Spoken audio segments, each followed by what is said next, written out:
Hey, Mike here. I just wanted to let you know that you can listen to Dark Poutine early and ad-free on Amazon Music, included with Prime. You're about to listen to a historical episode of Dark Poutine. After episode 149, you will find Scott is no longer with the show. In an effort to maintain continuity and offer listeners as many episodes as possible, we are leaving the episodes in which he co-hosted intact. Thank you.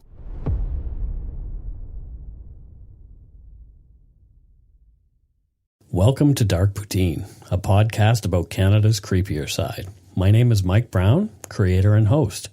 With me is my good friend, co-host, and underemployed sound engineer, Scott Hemingway. Say hello, Scott. I love you all. No, you don't. I do. Okay. Well, we have a little bit of an apology to make. I don't know. Dear Edmonton listeners, although we stand by our last podcast, we hope we did not offend you too badly with what we said about your fine city. We think the Flames suck too, just so you know. So anyway, we actually got an email this week. Woohoo! Yeah, right? Here's a shout out to Carrie P. from Northeast Arkansas. She sent us a hello via email at darkpoutinepodcast@gmail.com. She said, just wanting to say love with capital Love, the podcast. The Halifax explosion episode was amazing. I didn't know that much about it, and it was very informative. Keep up the good work. Lots of exclamation points. Can't wait to hear the next episode. And Scott, you're the best. Oh, no. You're so funny. She didn't say that. Hilarity. No. I love you, Scott. Narcissist. Thanks so much, Carrie. We're so grateful that you're listening. We really do want to cover creepy Canadian things that some folks may not know a lot about, even other Canadians, and particularly creepy Canadians, like me. And me. Right. We'll do some cases that people may be more familiar with too, but we'll always add our own twist. So let's get to it. Dark Poutine is not for the faint of heart or squeamish, as our content contains mature themes, harsh language, and graphic descriptions of violent crimes. Listener discretion, and often a sense of humor, is strongly advised. Your hosts are in no way experts on any of the topics we present, nor are we professional journalists. We just want to entertain you with the stories we tell. Put on your toque, grab a double-double, and a Nanaimo bar. It's time to scarf down some Dark Poutine.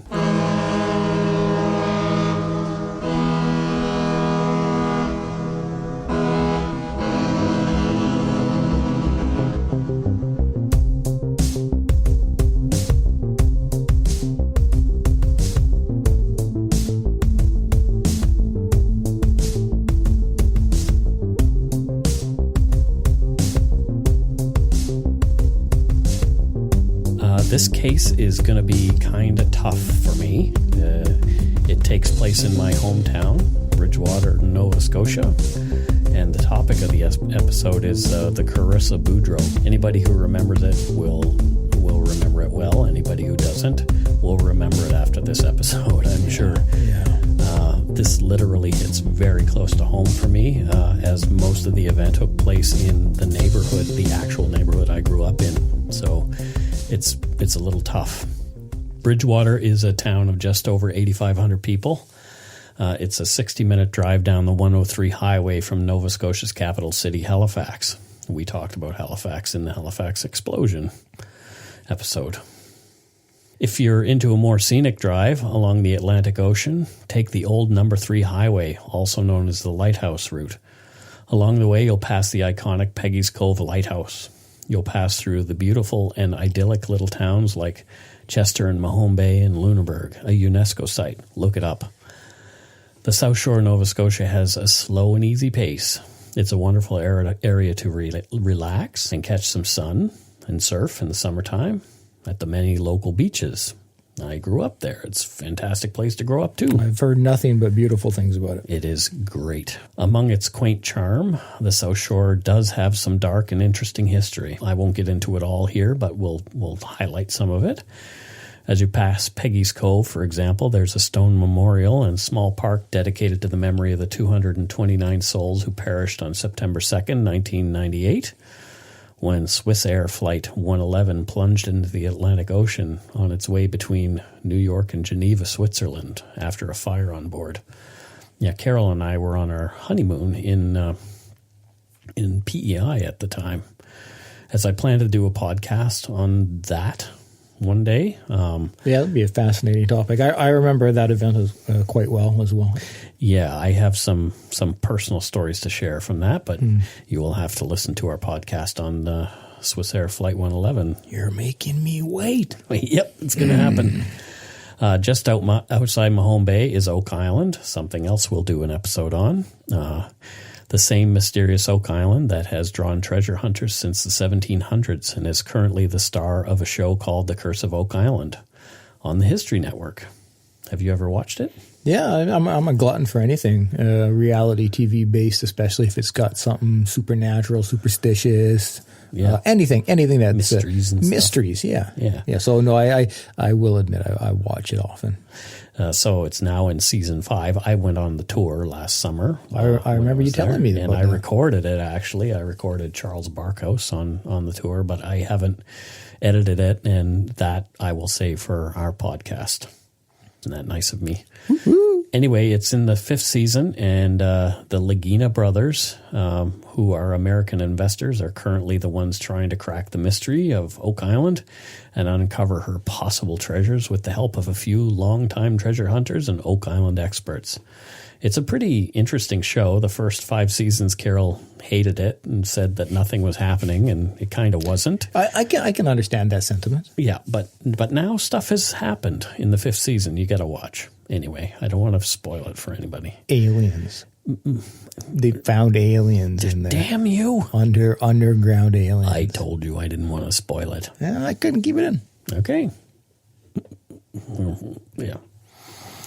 Anyway, Bridgewater, where I'm from, is not known for its crime. Sure, stuff happens there. Stuff happened to me there, but that's for another time.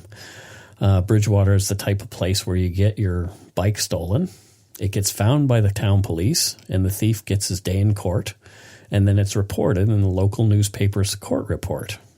Serious business, Mike. Serious business.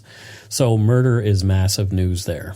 I can only recall a single murder in the town during the time I lived there. In 1991, 2 years before I moved to Vancouver, I worked at a local coffee shop and convenience store called the Candy Center. A customer named Joseph Laurendeau was one of the regulars who would sit for hours, drink coffee, smoke cigarettes, and chat. He was a nice guy, smaller in stature and very slight. I remember his thick mustache and longer hair on the sides, and he was mostly bald on top. Apparently he was quite a musician. He had a nickname, but 25 years has gone by and I can't for the life of me remember it. Can we make one up? No. Okay. This next bit, you probably will regret saying that. Oh, no. One night in 1992, Joseph was stabbed. Do you regret it yet? Instantly. In his car, in a darkened trailer park. I think it's Eisenhower Court is the name of it. And he died going from trailer to trailer looking for help. He bled out on a resident's steps. Can you imagine going out in the morning and finding some person you don't know dead on your steps? I regret my comment even more. Blood everywhere. His killer was a young man named Charles Wicker. That's Zwicker, who pled guilty to the lesser charge of manslaughter rather than undergo a trial and risk a life sentence. Apparently, Joseph and Charles were smoking a joint in Joseph's car, and according to Charles, Joseph made a homosexual advance on him, and Charles panicked, stabbing Joseph, and then he split. Nice. I knew Charles Wicker, too, which was interesting. I was in Bridgewater Junior Fire Department when I was young. In fact, I was the deputy chief at one point. What a mistake. Well, I didn't light fires. I helped to prevent them. Thus the mistake. So anyway, we used to play ball hockey against other junior fire departments in the area, and Charles Zwicker was in the Riverport Junior Fire Department. We played against them in a tournament. Charles, in particular, stood out for his aggressive play style. We were a bit scared of him. He was a big, sort of like a beefy dude. But we could never have predicted his future as a murderer. The buzz about that murder rolled through Bridgewater for months, and it was a popular topic of conversation for quite some time. It wasn't until January 27, 2008, when 12-year-old Karissa Boudreau went missing that the town had another event like that. Mm-hmm. According to Carissa's mother, Penny Boudreau, she and her daughter had an argument in Penny's car in the Sobeys parking lot at the Bridgewater Mall around 5:30 p.m. It's where we used to get people to go in and buy our beer. Ooh. Penny said she went inside to pick up some grocery items, and Karissa was gone when she returned 15 minutes later. Penny said she looked around the darkened parking lot and drove around looking for her preteen daughter. Not finding Karissa after a frantic search, she called police around 8:35 p.m. that evening. They searched the parking lot with a canine, but no trace of the girl was found. Karissa had left her cell phone in her mother's car and only had a few dollars in her pocket. She couldn't have gone far. Had Karissa run away, upset with the argument she had with her mother? An unconfirmed but persistent rumor was that the fight was over Carissa's involvement with an older boy her mother disapproved of, but that was never officially came out. But people I know told me that, but I don't know if that's fact. That's, like I said, a rumor. Mm-hmm. Had Karissa been taken by somebody? Her father, Paul Boudreau, lived 100 kilometers away, further down the South Shore in a little town called Shelburne. He had not seen or heard from Karissa since she'd gone missing, and he was worried sick. So, I mean, obviously, police talked to him. Yeah, step one is always look at family. Yeah, and have conversations. Maybe she's just there, right? Like maybe she just took off. Yeah, maybe she was just upset over the argument and wanted to go live with her dad now. Hang out with dad. Yeah. Yep. No one knew for sure, but the assumption was that Karissa was pissed off at her mother and took off to be with friends. Snow began to fall later that night, and concern grew as the young girl was not dressed for the weather. Karissa had been wearing pink Crocs, jeans, T-shirt, black hoodie, and a black vest, extremely light for a Nova Scotia winter night. Karissa was still missing the next morning. Police notified other police agencies in the regions. They also notified the local press. Bridgewater's radio station, CKBW, we used to call it Scaby Radio. It wasn't good. It's still, well, I don't know. It's not, Scabies or the station? Yeah, it was the only radio station we had to listen to, really. And Well, take what you can get. Yep. I learned a lot about country music. Oh. Yep. Some rock and roll. They did top 40 too. Yeah. Anyway, CKBW began to broadcast the story of missing Karissa Boudreau along with the description of her and what she was wearing.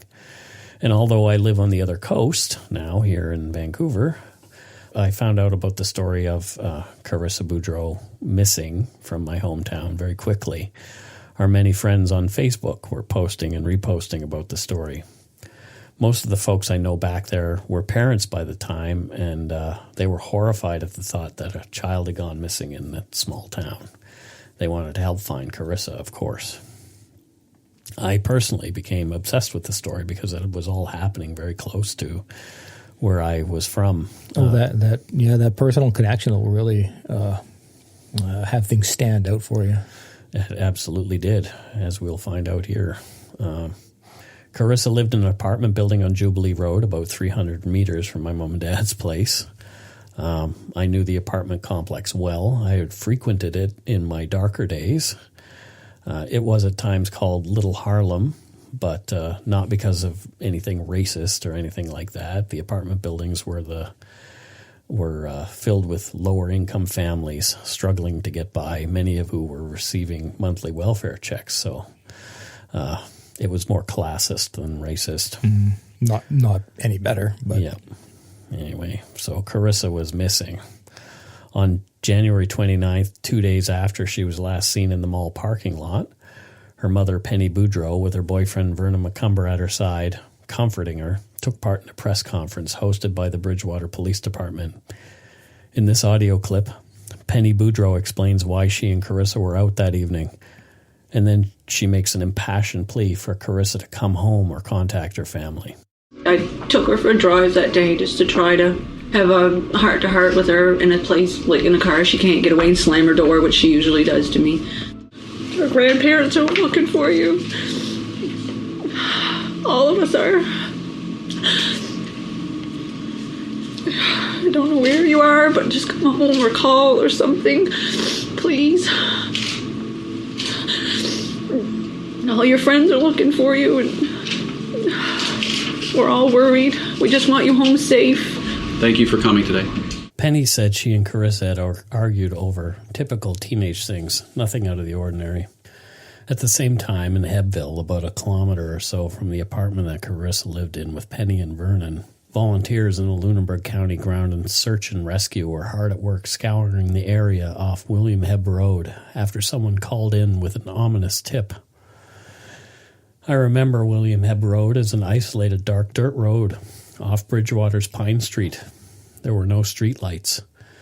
We used to go up there, off in one of the logging roads, to drink alcohol and other things that teenagers do when we were underage.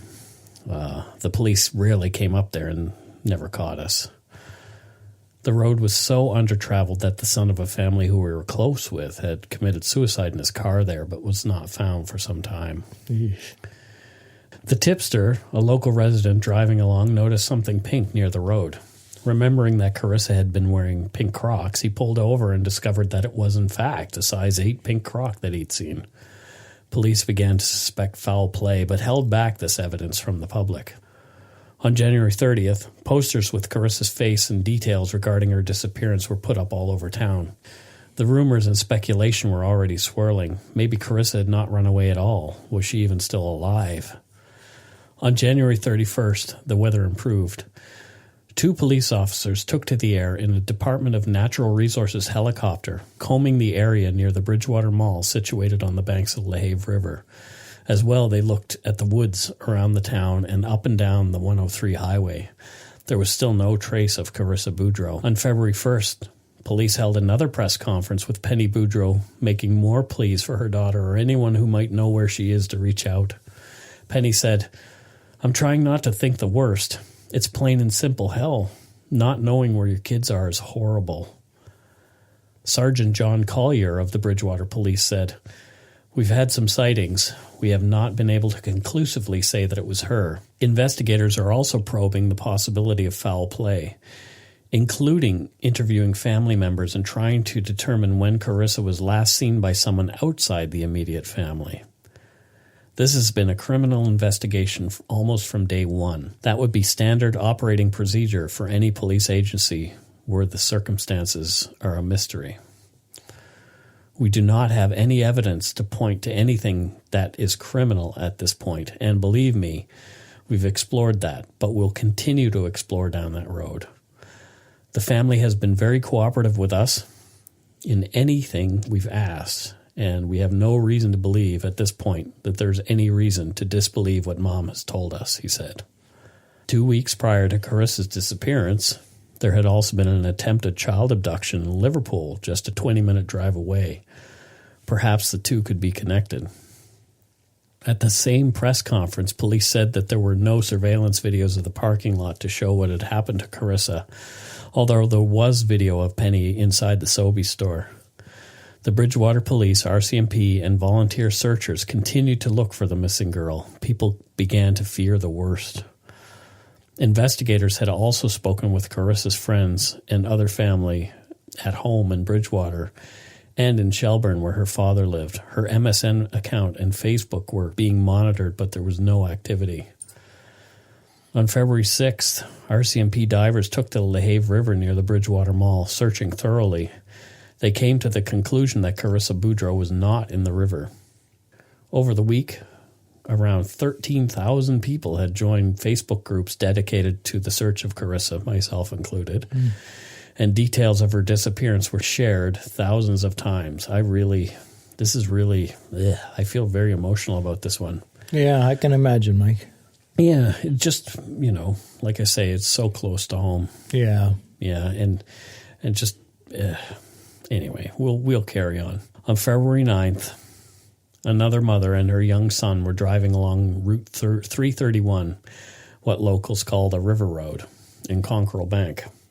Just outside the town limits, the little boy told his mom he had to badly needed to pee. They pulled off the road into a parking lot that formerly housed the old Irving Oil building, now vacant. As the young man went to the riverbank, he noticed what appeared to be a frozen body in the snow close to the river.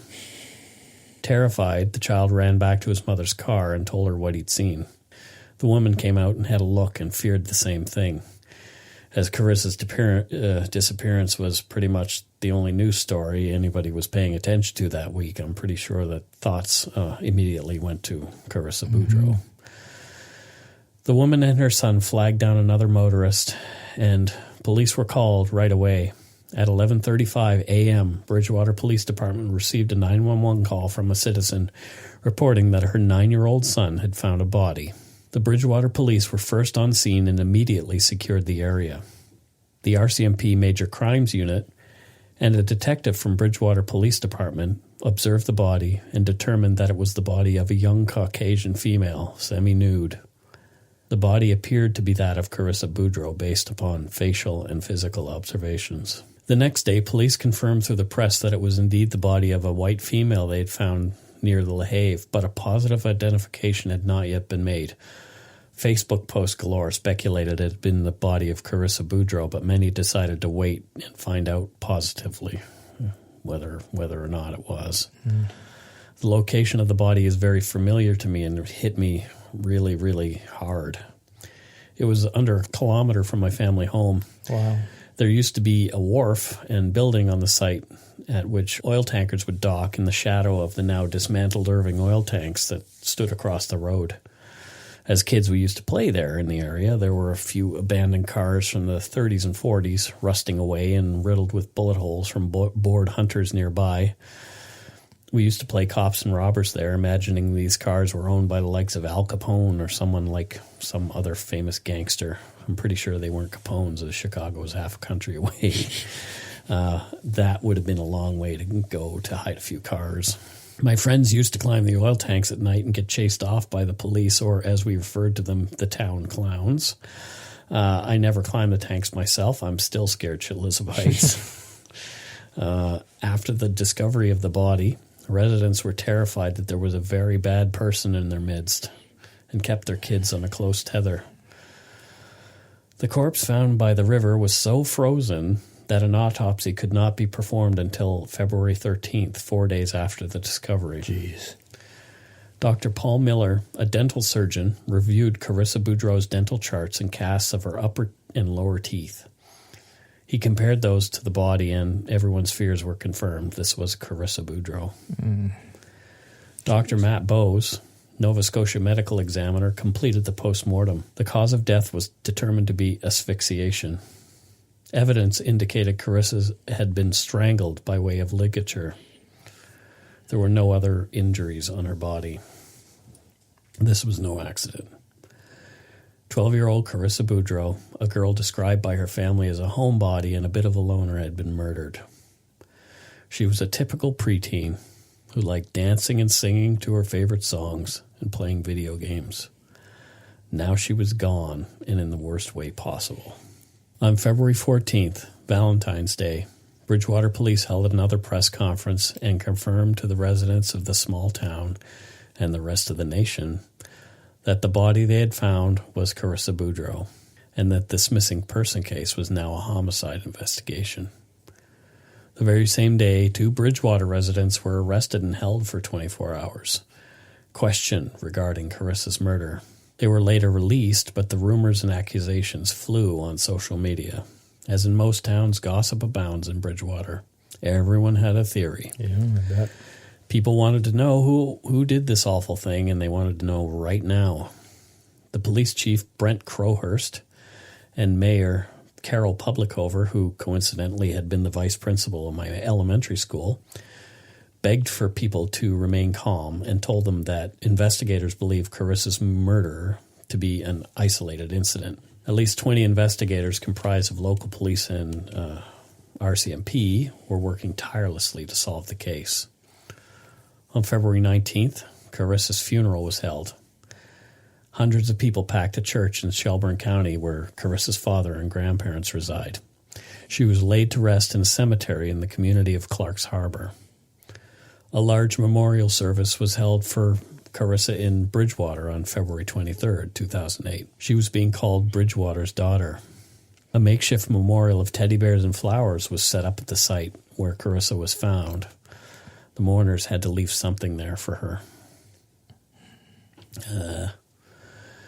It came to light that on February 11th at 2:30 p.m., 2 days after the discovery of the body on the riverbank, neighbors of Penny Boudreau and Vernon McCumber heard a loud argument coming from their apartment. The neighbors said Vernon was clearly upset, throwing things around the apartment. He and Penny were stomping back and forth. Vernon told Penny he was leaving her. The neighbors heard water running. They said it sounded like Penny Boudreau was in the tub. Vernon was saying over and over, "Pen, how could you do this?" And he was disgusted with her. He was saying, "Pen, come on, speak, Pen. How could you do this? How could you do this? I don't understand. You got me involved." He also said that he wasn't going to help her. Investigators already had concerns regarding Penny Boudreau's possible involvement in Karissa's murder. A police behavioral analyst had noted Penny Boudreau's reactions in her 2 press conferences did not appear genuine. The 2 individuals arrested on February 14th were indeed Penny Boudreau and Vernon McCumber. Police grilled them for a full day. During their time in local holding cells, police employed a controversial investigative technique called Mr. Big. From Wikipedia. I hate using Wikipedia, but whatever. Mm-hmm.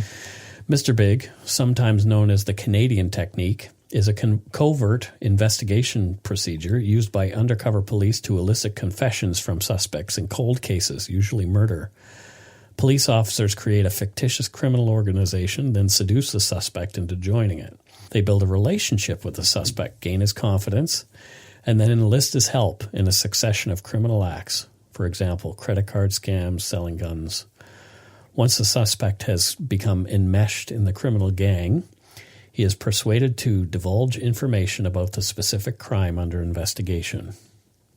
The Mr. Big technique has come under a lot of fire recently after 2 alleged terror suspects in BC were acquitted as courts felt they were entrapped into making and placing bombs at the provincial legislature in Victoria, doing something they may never have done without police involvement. As well, the Mr. Big technique had been highlighted in the coverage of the Raffay family murders in Washington state in 1994. The suspects fled to Canada where U.S. authorities partnered with the RCMP to obtain confessions from Sebastian Burns and Atif Raffay. Some say they used the Mr. Big technique to coerce these guys, and that led to their confessions and ultimately to their conviction. The Netflix show called The Confession Tapes covers the case in detail. As well, the podcast True Crime Garage recently did an excellent 2-part episode on the murders and subsequent investigations. No admissions to Karissa's murder were obtained at the time of the Valentine's Day arrest, but Vernon McCumber and the undercover operator made a bit of a connection, I guess a love connection or whatever, and promised to catch up more on the outside. Police released the pair without charges. Although investigators were unable to clear Boudreau and McCumber, they did not have enough to hold them further. They remained suspects in the case. As well, police executed several search warrants related to the case. One was at the Jubilee apartment where Boudreau and McCumber lived with Karissa. Neighbors also said that police removed Ms. Boudreau's car, the red Neon she had been driving the night of Karissa's disappearance. Almost halfway between my parents' house and the Jubilee Apartments is the local swimming pool I used to haunt almost daily as a kid in the summertime. The pool was just up through the woods behind our house and past the museum through the park. It was so close that our cat, a tabby named Frisky, used to crawl under the fence and hang out watching people swim. She was like the swim team mascot of the successful Bridgewater Barracudas. My sister swam for them throughout her childhood and into her teens. Frisky even showed up in a few Barracudas team photos in the 80s. Crazy cat. On February 25th, 2008, a local resident was at the playground right next to the pool. He checked a garbage can there for recyclables and saw what he thought to be a pink sandal. He returned home, and his fiancée and he had a little bit of a discussion about what he'd seen. Having been interested in the Boudreau case, the woman remembered that Karissa had been wearing pink Crocs. The two returned to the bin and found it was a pink Croc.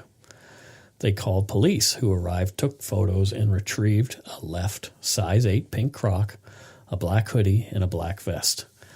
The citizen said these items had not been in the bin when he checked a month prior. The Croc matched the right one found on William Hebb Road. DNA evidence would later prove conclusively that the items belonged to Karissa Boudreau, but this evidence was holdback evidence to weed out false confessions and hopefully identify a killer. On the same day, February 25th, 2008, Vernon McCumber again met with the man he'd met in a lockup on Valentine's Day, who, unknown to him, was an undercover cop.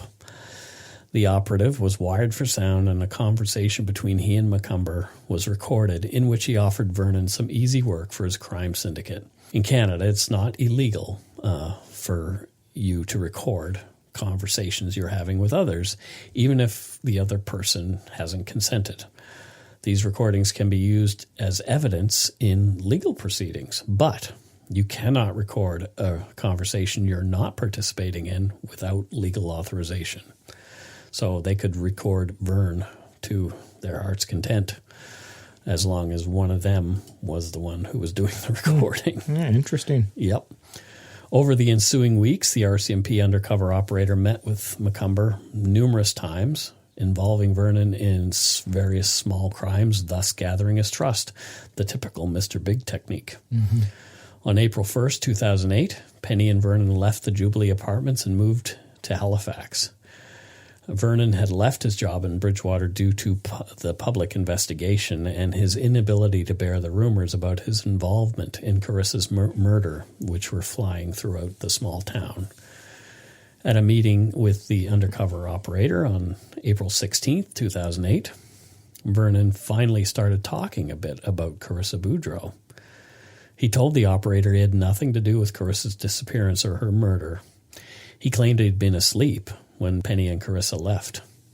He went on to tell the operator that he thought Penny Boudreau was responsible for Karissa's death and that he only stayed with her to keep her close so she would not point the finger at him for the crime. Class. On May 3rd, the undercover operators told Vernon they needed the help of a female for a job and suggested Penny Boudreau. They asked him to run it by her to see if she was interested. Penny immediately became involved in the work for the operators, not suspecting that they were actually cops, as Vernon had been involved with them for months. So again, like here we are doing that Mr. Big thing. They gain your trust completely and then get you to do stuff. Yeah, it's an effective but kind of questionable tactic. But it's interesting. I guess if somebody's not a bad person, they may not get involved at all. Yeah, it's controversial, the tactic. Yep. On May 8th, 2008, on the 3-month anniversary of the discovery of Karissa Boudreau's body, local media outlets were reporting that DNA evidence was assisting police in their search for Karissa's murderer. Penny Boudreau was visibly upset in her subsequent meetings with the undercover police, worrying about what cops knew and the fact that her place of work had been revealed in the news reports really bothered her. Little did she know she was already talking with the cops. Yeah. But, I mean, I've mentioned to you when we were going over this before how I feel like maybe they released that to put the pressure on her, to maybe upset her a little bit and get her talking. Oh, I have no doubt. It's a very, very smart strategic tactic a lot of law enforcement will use, especially when you've got somebody embedded in the social circle of the said criminal. Yeah. When you put something out in the media like that, the criminal will often react, panic, start watching their back. And so if you have somebody who can be there and observing it, it's a brilliant tactic. Yeah, it's interesting. Anyway, on May 14th, 2008, Penny Boudreau met with the undercover operators again. She made a comment this time that she wished the police exhibit vault would burn down or blow up. I wonder why she did that. Yeah, just emotion. Yeah. Based on evidence to this point, on June 2nd, 2008, investigators obtained permission to intercept Penny Boudreau's private communication for 60 days. This meant police could tap Penny's phone and possibly intercept email and social media communications, but it's not been made public how much they did. On June 11th, 2008, Penny met with yet another undercover operator who said he had connections and was capable of making her problem disappear. This man claimed to be the head of the crime syndicate that she and Vernon had been working for. So this was Mr. Big. Here we go. He really needed to know that she was trustworthy prior to going ahead and assisting her. She had to tell him the whole story about what happened with Karissa. What do you think she did? Oh, I think she goes along with it. Yeah. Yeah. Penny told the undercover investigator the following, and this is all taken from the statement of facts from records at Penny Boudreau's trial. So you can see where this is going. Note, this is actually going to be kind of tough for me to read. The events that we are about to describe are extremely graphic, and listener discretion is again strongly advised. I'm reading kind of verbatim from the statement of facts, and it's heavy. It's pretty heavy. So here goes nothing. Penny Boudreau and Vernon McCumber were having issues because of Karissa. McCumber actually gave her an ultimatum to either pick him or Karissa. Boudreau states that Vernon McCumber had nothing to do with the murder and that it was she who strangled Karissa. Boudreau said it was Sunday, January 27, 2008, the day she killed Karissa. Boudreau said she and Karissa went out for a drive around 3 or 4 p.m. They drove for a couple hours to Lunenburg and back and were talking. She felt things got a little out of hand and both of them were angry. Boudreau said she did what she had to. Boudreau drove to the Sobeys parking lot around 5:30 p.m. and went in to get some juice and bacon. Karissa was still in her vehicle, alive. She called McCumber to tell him that Karissa was not in the car when she came out of the Sobeys. She left a message on the phone. She returned to her car, put the groceries in the trunk. While she did this, she grabbed a piece of beige twine and put it in her pocket as she knew she had to do away with her. Karissa kept wanting to get out of the car, so Boudreau waited until it was dark and drove to William Hebb Road and told Karissa that if she wanted to get out, then to get out. Boudreau said she couldn't let her go back and tell people what a horrible mom she was. Boudreau said they both got out of the car, and it was snowy. Dark night. Boudreau went to grab her, but it was slippery, so she pushed/tackled her, and Karissa fell on her back. The only thing Karissa said to her was, "Mommy, don't." Boudreau said that Karissa was scared. Boudreau used her knee on Carissa's chest to pin her down. Carissa's hands were under her, so she couldn't move her hands, and Boudreau used her knees to pin her down so she couldn't fight back. Boudreau was face-to-face with her.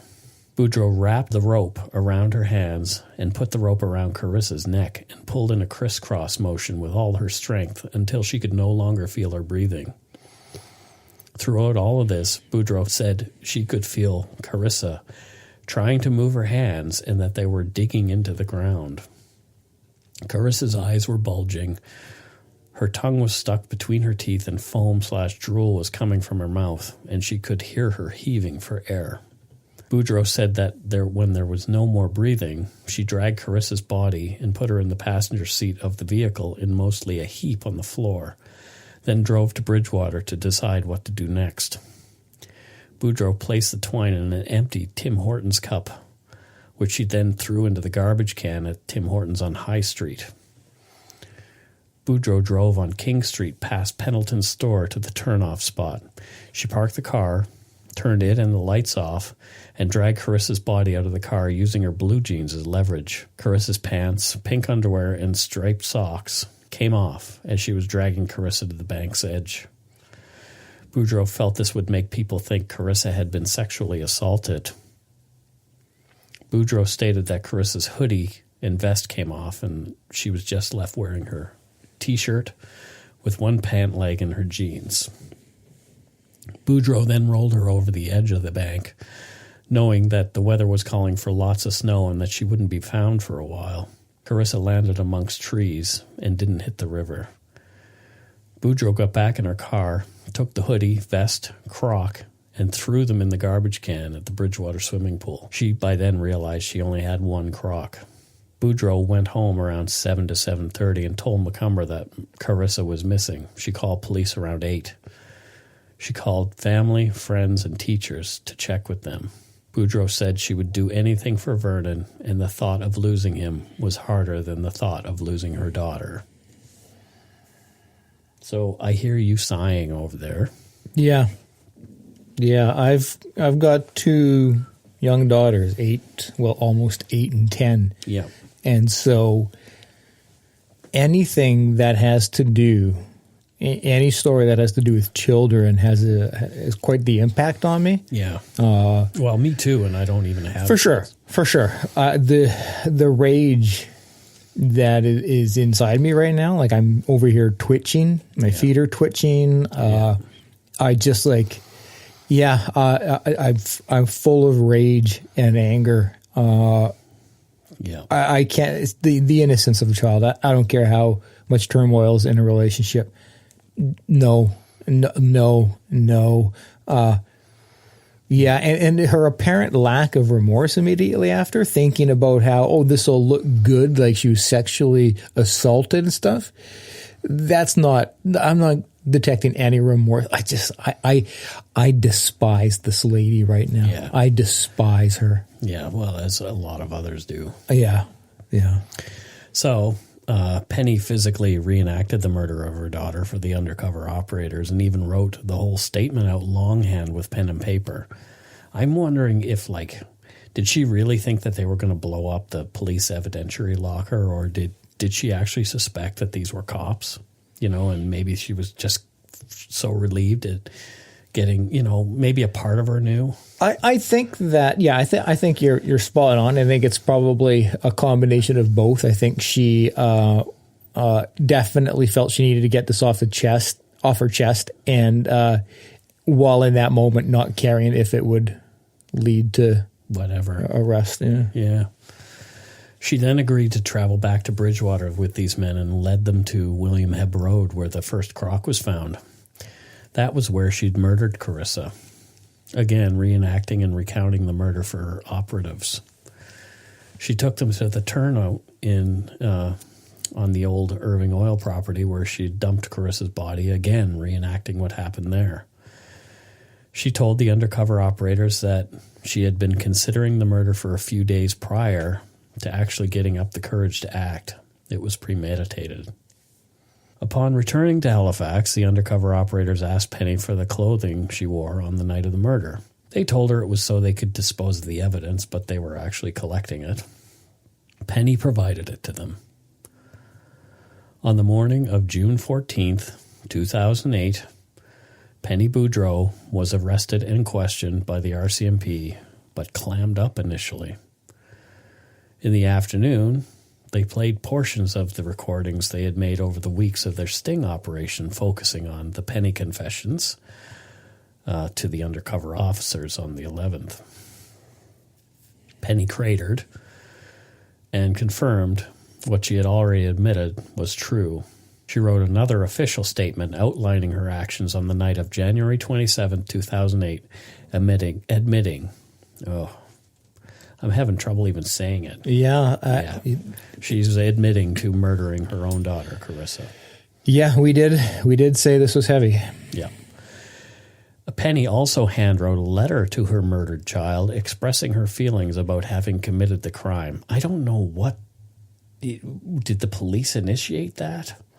Do you know what I mean? Why would they want her to do that? Well, I speaking from experience in therapy, it is often suggested to write a letter to whomever may have traumatized you. And so that would be a traumatizing event. So it could have been, mentioned through therapy at that time. I don't know. It could have just been through the cops. I don't This get was at the time when the police were interviewing her. Yeah, I don't get the feeling that she took it upon herself to feel remorseful. No, or maybe it was a play.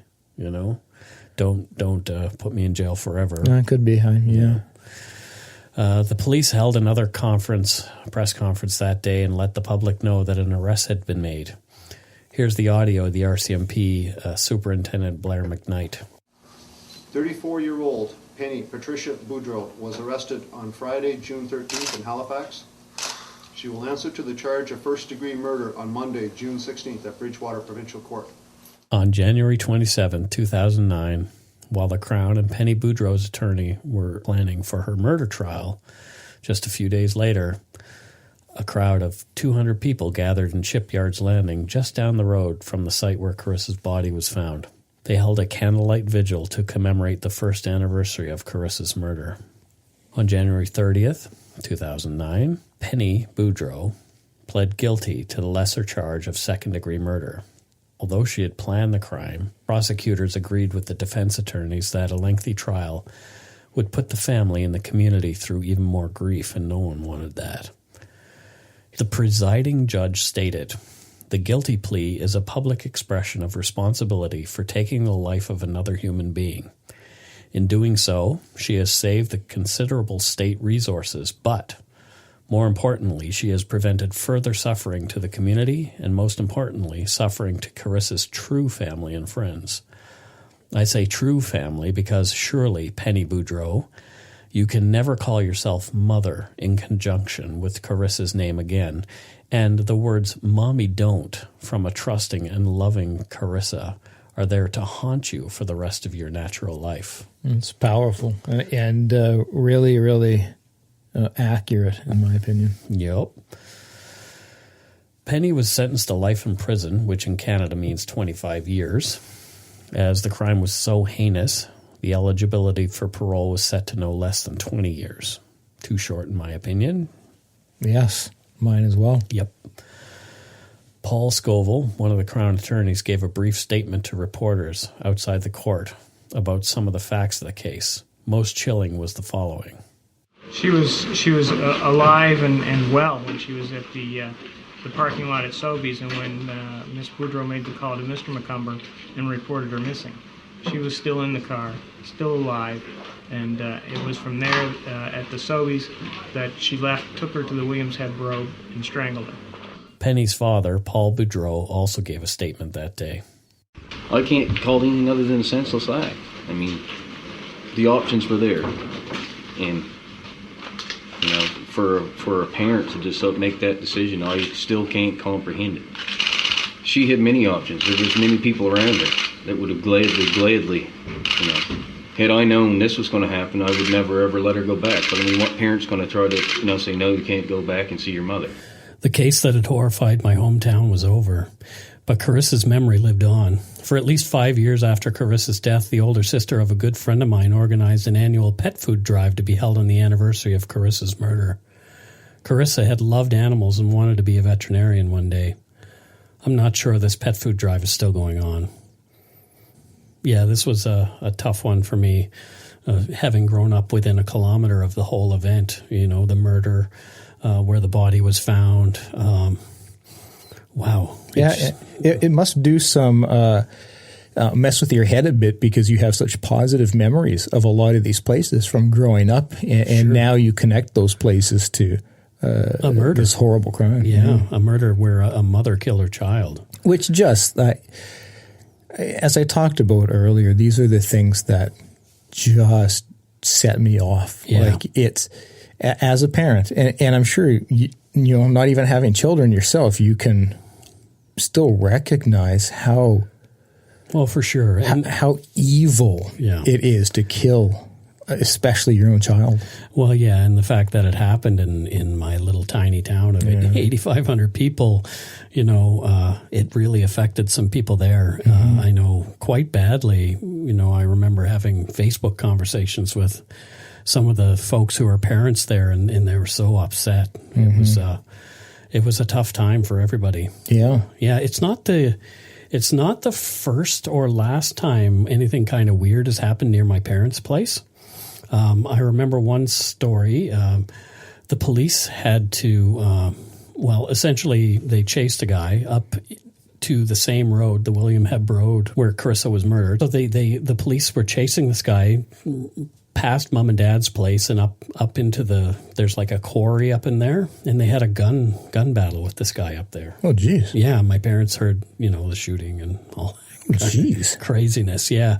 And obviously that guy didn't get out of there alive. He was suicide by cop, I guess. Yeah, I think when you get involved in a gunfight with the police, there's an expectation that you're not going to make it out alive. Yeah, so that's some dark poutine from my very little hometown. Jeez. Yeah. Yeah, there's another couple of cases we might cover from that area. There was I told you earlier, Scott, that there was a couple, the Humes, who were found in their house was on fire, and people had thought at first these people had died of smoke inhalation, but it turned out later that they had been shot, and the house was set on fire to cover up the murder, the double murders. And this was in Dayspring, just across the river from Bridgewater, down toward Riverport. But those murders were never solved.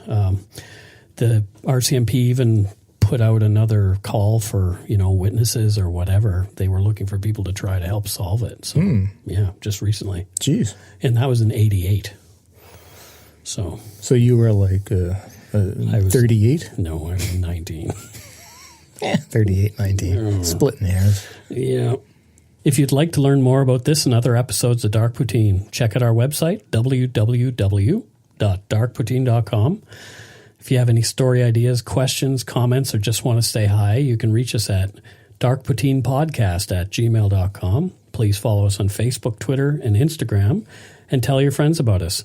Please subscribe to us on your favorite podcast directory. And if you're so inclined, it would be awesome if you left a 5-star review and comments on iTunes. Every little bit helps. Do it, or I come and get you. Why do you keep saying that? I'm trying to scare. It's my ploy to get us 5 stars. But the content is scary enough. Okay, don't forget to be a good egg and not a bad apple like Scott. Boo.